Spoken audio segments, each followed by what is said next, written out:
Allahumma barik wa salli wa sallim nahmadu nusalli ala rasulil karim amma ba' fazil hajj.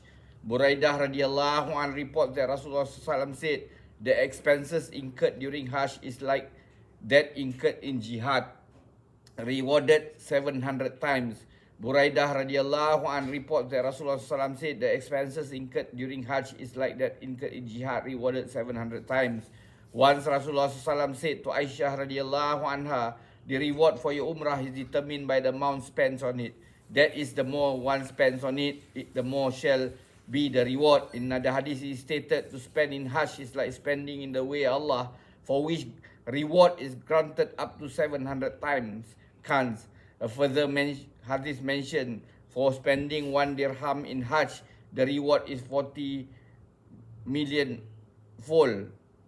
There is spending one ringgit will earn 40 million ringgit worth in reward. After knowing all this, how unfortunate indeed is a Muslim who goes to Mecca and remains stingy and unwilling to spend. The learned sheikhs of Tariqah have specially advised that their murids should not be niggardly. In discussing the same point, Imam Ghazali Rahmatullahi writes, extravagance which is prohibited means to spend on delicious food and drink. But when it comes to spending on the people of the holy places in abundance, there is no questions of extravagance. My own sheikh used to say that when one goes to purchase anything with the intention of helping the merchants of Mecca, then although it is actually spent in fulfilling one's own need, still the money spent in a contribution towards the needy ones of the holy places. This should be remembered at all times. In my life, I have twice had the good fortune of visiting the holy places with my murshid, Maulana Khalil Ahmad, may he rest in peace. During our stay there, when somebody presented him with any gift, he used to initially refuse accepting it. Should a person persist, he then used to advise them of the virtue and reward of giving that same present to the needy ones of the Haramain. In fact, he then used to provide the addresses of such needy and pious people.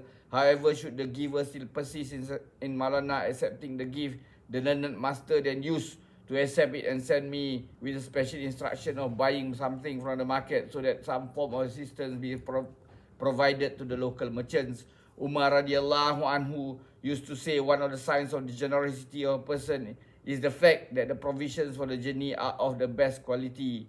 In explaining this, the ulama have said that the reference may be to the good quality of the provisions for the journey. A better explanation, however, is given by them, meaning that for the journey, one's temperament should be such that he should not feel it as a burden at all to spend it freely. Another saying of Umar radiallahu anhu, he is reported to have said, the best haji is he whose intention is most pure and sincere, whose provisions for the way are the best, and whose faith in Allah is strongest ithaf.